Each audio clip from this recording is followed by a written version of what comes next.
Okay, well, how do we make the change and how do we train? First thing is to how to actually change technique is to change one thing. Change one thing at a time. So we want to work on one thing, one intention when it comes to technique, but that can be one setup and it can be one swing thing. Don't mind that at all. Number two, probably the most important, is slow it down. Slow it down. And you would have heard this a lot on the videos that don't get much views online, because who wants to be told slow it down? I mean, how boring is that? But it's a reality. It's reality when you're making the swing changes. Slow it down. So I always say when you're working on a swing change, 50% speed or less minimum when you're working on a swing change. Let's say I'm working on a bit of a shallowing feel here, just to make it easy here. So as we get to the top, if I'm trying to work on just that little bit of a slight shallowing move, as I get my left hip back or something, just say this is a little feel for me, which it is at the moment, to be fair. I'd be doing it very, very slowly like that, and you would also have feedback each time you do it. So I've got an old mirror here, which you guys can see. Anything like that will do. When I was a junior, working on my game and getting to +1 at 17, the driving range I was at had a rusty old mirrors on the back of the driving range. And you know, I would often lick my finger there and just draw a line down it, and that was my swing plane. So I'd be in the mirror like this,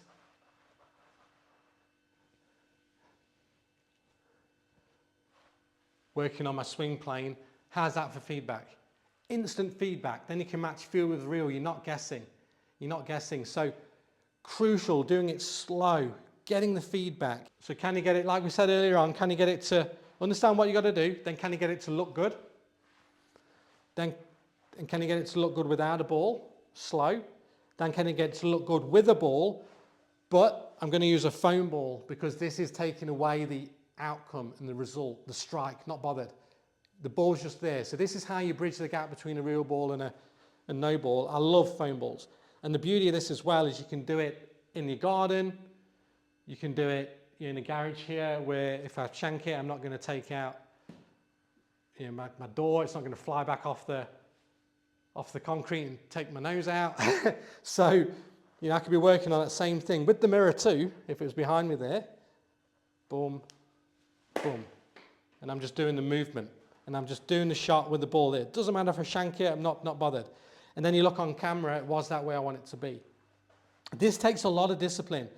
But as I say, the girls and guys that have made the best swing changes have improved their car, the mechanics the most over my years, in the last 3.5 years in the academy, certainly coaching online, has been seeing swings with no ball in people's front rooms, on people's back garden, no ball at all, and just swinging the golf club and just checking in and just getting the moves going. Point one is one intention, one change. It can be setup and a swing thing when you're working on technique at the range. Number two is slow it down, 50% speed or less. Number three is use feedback, mirrors, video, training aids. Like I've just discussed, some of the best training aids you can get here. Rods, whether you're working on drills, positions, pivot, takeaway, swing plane. Tees, great training aids. I mean, there's a lot of good training aids out there. There's a lot that aren't necessarily necessary. And then number four is, judge the reps. Judge the reps, the quality reps, not the results when you're working on technique. It's so hard. This is why I don't like the range. I love the range. I spent my childhood on the range, but I don't like the range. Not when people are working on swing changes. There's a picture of me, my mum took it in our house where we grew up, of me in the back garden with the reflection of the window in the kitchen of me like that. So I was just obsessed down the back garden. I was working on the top of my backswing back in the day, trying to swing it like Tiger. We know that backswing positions can differ. We don't all have to get it in that certain spot. Some are here, and it matches up beautifully with the swing. But what I was working on at that time, that was my feedback, the reflection of the window. And then there was one of me in the back garden with an old net, again doing the same thing, working on my swing that my mum took on the old proper cameras back in the day. And then I would also go around the shopping centres at the time and just pretend to be moving, not with a golf club, but as I'm walking around the shops in Nottingham, just doing moves and pretending I've got a golf club in the mirror. I was just obsessed with trying to get into those positions. So some of the swing positions you see now, I haven't practiced for many, many years. But a lot of that's just been built up because I just trained so much when I was younger. I had good coaching, and that was just what, yeah. So again, the things that you see for these top players, and it comes through a lot of work, a lot of feedback, a lot of grinding. So that's number 4. I did forget, as I was looking at my notes there, one of the key points with how to make changes is exaggerate. I just saw my note there, exaggerate it more.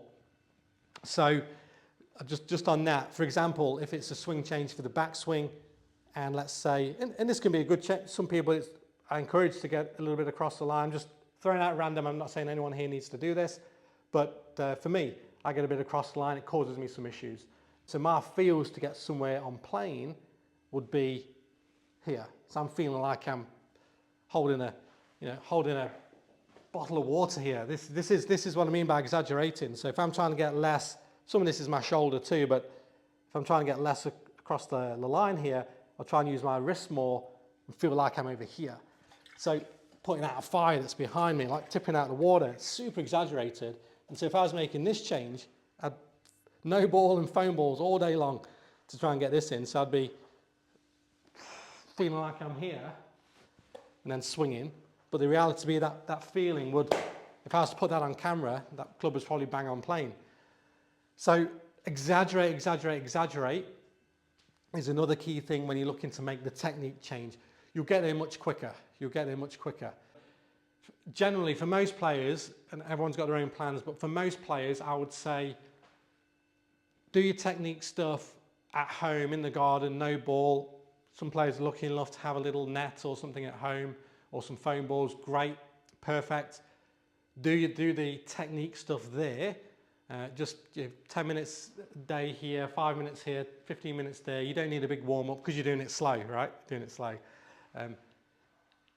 And then use your range. When you go to the range, maybe if you've got an hour, you might do warm up, of course, then you might do 15, 20 minutes purely on technique again, but with the ball there, and obviously you can't hit foam balls out on the range, but don't worry about where it's going as best you can. It's hard when there's people next to you and you're thinking, they think I'm not a very good golfer because I'm working on something here and this ball's going all over the place. It's hard, I get it, I've been there, I feel that, I really do.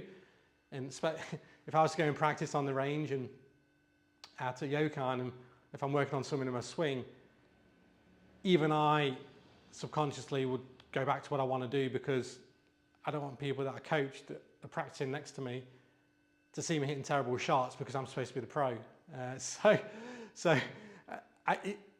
hard. I really do get it, but yeah.